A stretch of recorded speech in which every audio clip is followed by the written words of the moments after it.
All right. So if you're a business owner, if you're a busy business owner, don't start a YouTube channel until you watch this video. And the reason for that is because watching this video is going to make it to where you don't waste your time doing things that almost everybody does if they don't have guidance. That's just a complete waste of time, effort, and money, right? Because you're a busy business owner, you don't have time for that, right? Especially the time and the effort. The money, it's like, okay, whatever. But the time and the effort, you definitely do not have time to waste your time, right? So watch this video. And the reason you should listen to me is because I have started a successful YouTube channel, actually several successful ones, but my main one is about 1 million subscribers. I make multiple 6 figures per month from it. Okay. So first of all, this is going to be for people who are selling some type of product or service. Typically, I focus on high ticket products and service because like most business owners are selling something like that. However, this does work with, medium ticket, low ticket. Some of my clients use that as well. So if you're like a SaaS founder or something watching this, that's totally fine. But the video formats that actually sell, right? They're not just formats where you might get 1 million views and not make a single sale, which has literally happened, by the way.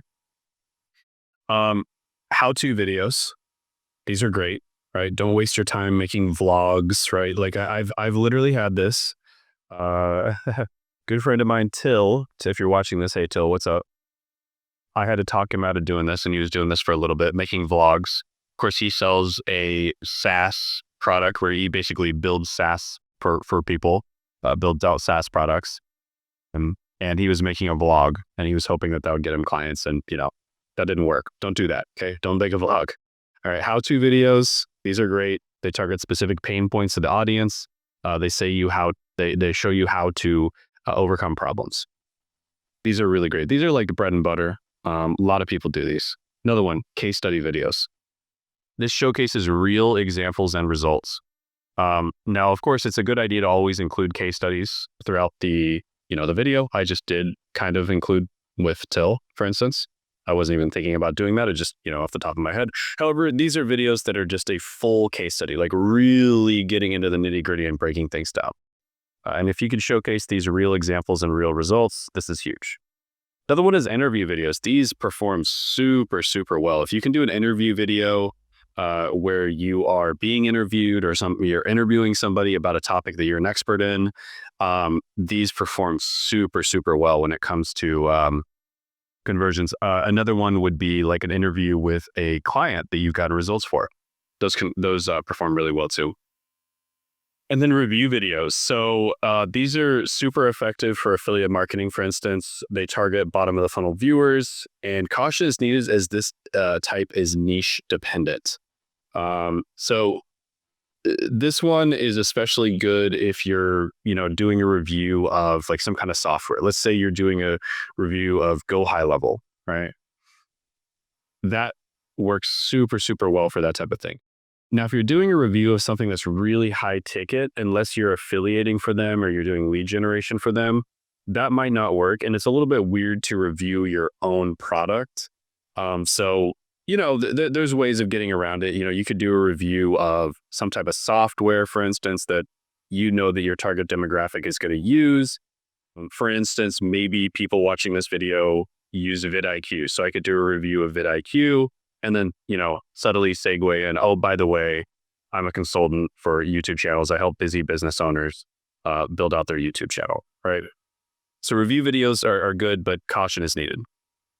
Another one, it could be pretty good, is listicles. This works especially good for a mass market audience. So if you're trying to appeal to a wide range of people, but it can be really good for, a sophisticated niche audience as well. You want to, make videos like, let's just say you're teaching people how to do Amazon FBA or something, right? You'd want to make videos like 5 biggest secrets to Amazon FBA, 5 ways to get the most out of your Amazon pay-per-click ad, that kind of thing, right? And yeah, I think everyone knows like what a listicle is. It's like a list, right? A case study, an example of, let's just do an example of each of these. The how-to video would be for Amazon FBA, for instance, how to set up your first Amazon FBA product or how to pick your first Amazon FBA product. case study video would be doing a case study of one of your students, or maybe a big time Amazon FBA behemoth, just doing a case study on them. Interview video would be interviewing maybe an Amazon FBA expert or one of your students who got result. And a review video would be you reviewing some kind of fancy Amazon FBA tool that helps you find products. Like I think Jungle Scout is a tool like that, right? You can make a review video like that. So those are the 4 examples. Now, you also want to be aware of your where your audience is, right? So audience awareness. This is really important. Are they problem aware? Are they solution aware? Are they vehicle aware? And or are they mentor aware? So these are this is like the fundamentals of marketing. And as much as you think you might understand this, like this is so key. I mean, I can't even emphasize how important this is. So let me just illustrate this by drawing a little diagram. You got 2 islands. Okay. You've got Heaven Island and you've got Hell Island. Okay. So if Heaven Island and Hell Island are very close to each other, like this, like there's kind of overlap right here, then that means that the client is not problem aware. Okay. Because right now they're on Hell Island and they want to get to Heaven Island, right? So let's put these, like this. This is what you want. You want them to be aware that they're on Hell Island. Okay. So forget about Heaven Island for a second. You want them to be aware that they're on Hell Island, right? So are they even problem aware? Because they might be having some kind of problem in their business and they don't even know what the problem is. For instance, a lot of people come to me and they're like, oh, I've been doing cold outreach. I've been trying to make paid ads work. It's a massive headache. I really just want to build a personal brand so that I could just have some stability and I could just easily get clients by making content, right? I know it's going to be a long-term investment, but it's absolutely worth it to me, right? So that person is problem aware, right? But a lot of people, they're not getting clients or, something, and they're not even problem aware, right? They're just like, dude, I don't know what the hell I'm doing, right? So that means they don't even know that they're on Hell Island. So once they know they're on Hell Island, they are problem aware.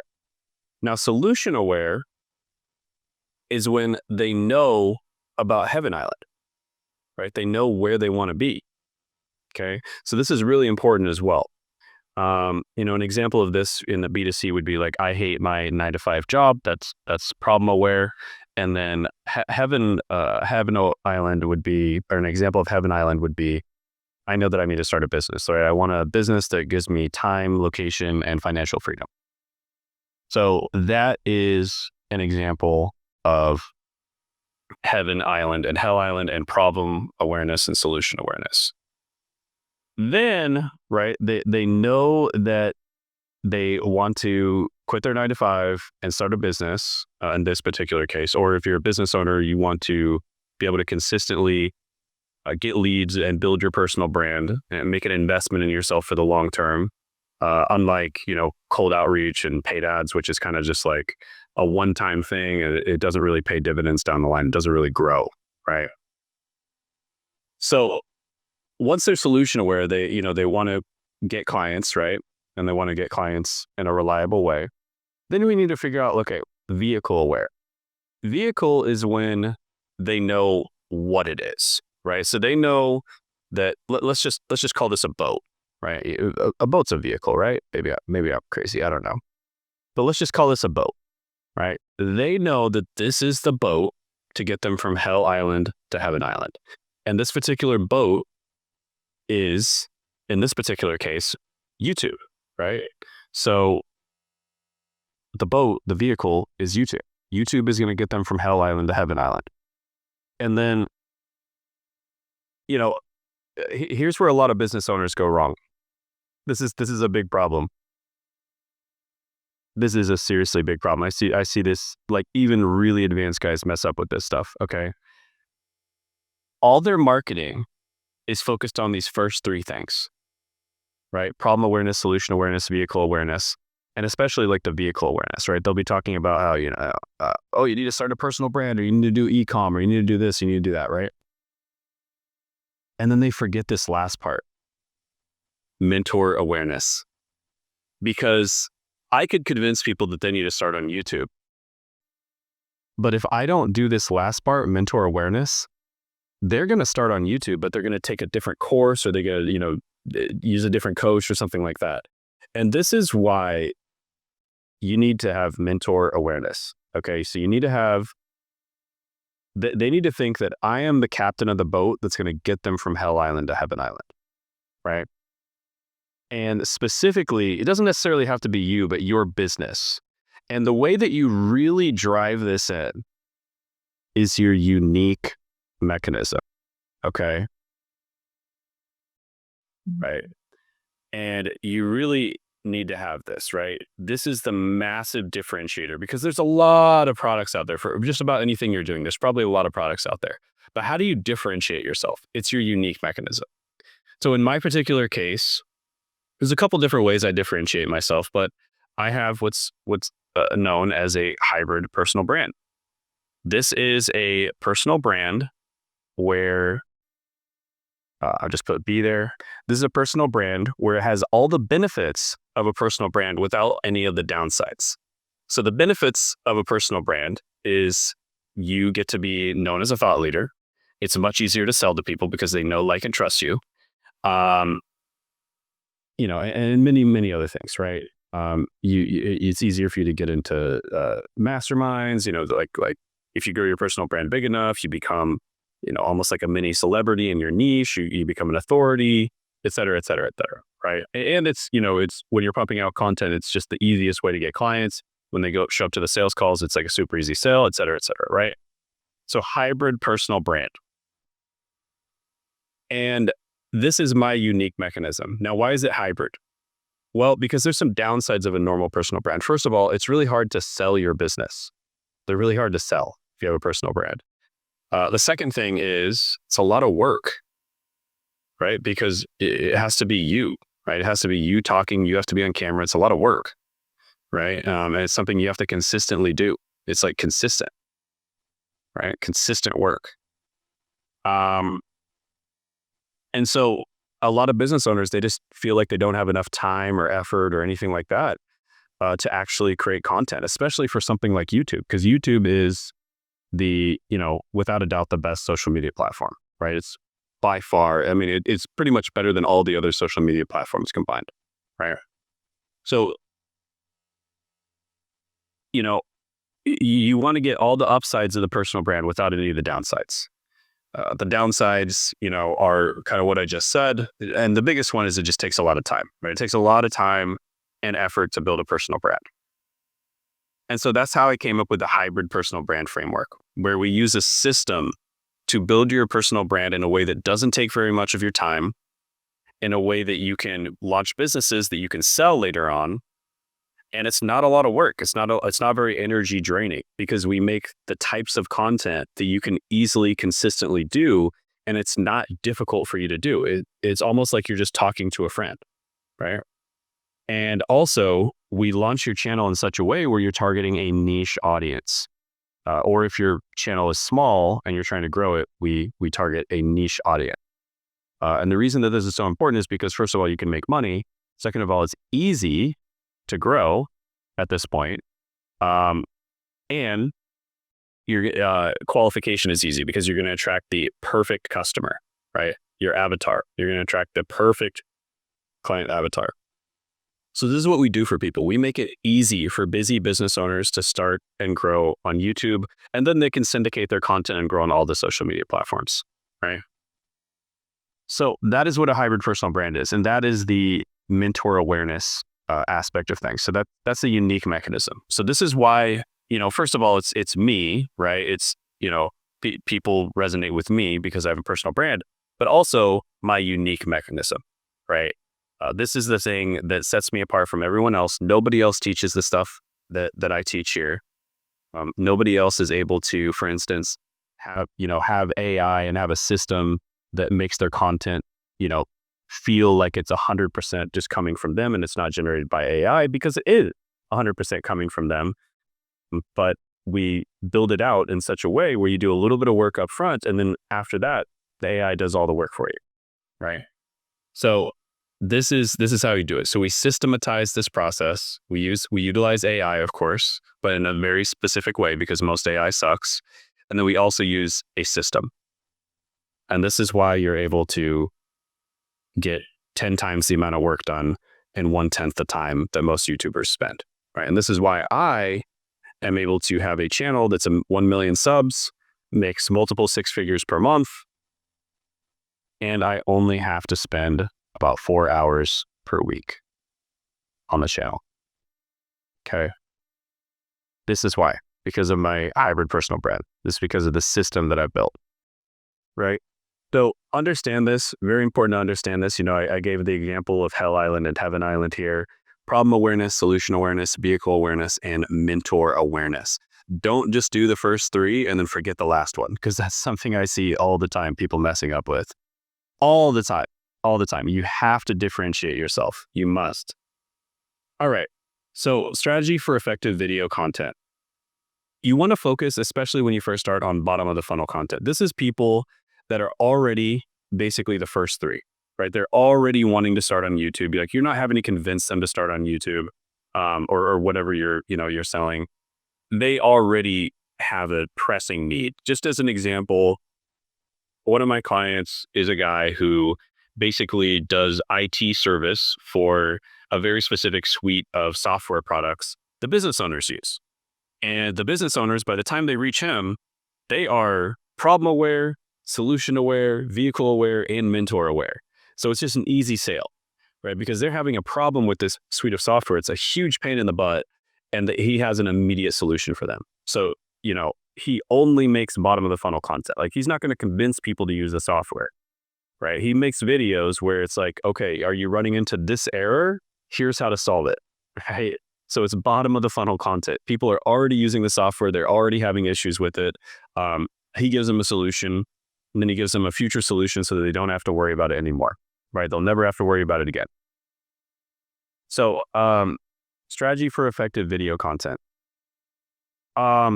You want to engage viewers who are already problem, solution, vehicle aware. You want to avoid convincing viewers to recognize their problem, target those ready to make buying decisions, right? So you, at any given time, you've probably heard this before, about 3% of the market is ready to buy. Those are the people you want to attract. You want to attract the buyers.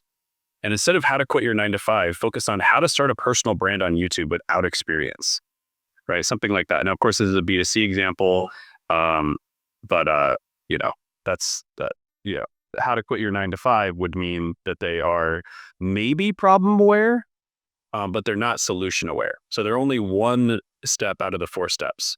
Whereas how to start a personal brand on YouTube without experience is they're probably problem aware, solution aware, vehicle aware, and all you have to do is make them mentor aware, right? So you're not going to get as many views with this type of content because there's not as many people that are problem aware, solution aware, and vehicle aware. But the views that you do get are going to be highly likely to buy your stuff. Okay. So the benefits here: higher conversion rates, targeted audience ready to invest, and it's less effort required compared to top of funnel content. Now, don't get me wrong. Down the line, you can definitely do more top of funnel content, right? Down the line, if you want to, you can do the top of funnel. I like to call this tofu. Then you got middle of funnel, mofu, and then you got bofu, bottom of funnel. Okay. So you could definitely do more middle of the funnel and top of the funnel. Top of funnel would be maybe, how to quit your 9-to-5. Middle of funnel would be, best businesses, best, business models. And then bottom of the funnel would be how to start a YouTube channel, right? Something like that. So now let's talk about maximizing earnings with revenue. With review videos. I'm a little tired, guys. I'm doing this late at night. It's like midnight. You guys are lucky. I love you so much making content like this. All right. So maximizing earnings with review videos. Case studies. This is leveraging early access to content or products. Successful review video. Example, generating significant revenue with minimal views. Targeting viewers who are already at the buying stage, right? So if somebody's looking at a software product, for instance, and you review the product, well, that's probably gonna do really well. Conversely, it's a little bit weird to review your own product. So if you have like a high ticket product, it's a little weird to review that. But if you get your students to make a review video, that can drive a lot of sales, right? So or a case study or a review video. So core insight here is small channels with niche focus can perform exceptionally well with review content. This also goes for interview. So I'm going to say interview, review, and case study. These three types of videos kind of have a very similar flavor in terms of conversions. These three types convert extremely well. And then practical steps to get clients using YouTube. First of all, if you're just starting on YouTube, I recommend just post a Calendly link, right? Especially if you're not 100% sure who your target demographic is, just post a Calendly link, and after 20 conversations, 30 conversations, you're going to know who your target demographic is. So you can skip traditional VSLs, just use a Calendly link to book free coaching calls. Qualify the leads, right? So you're not talking with people who aren't qualified.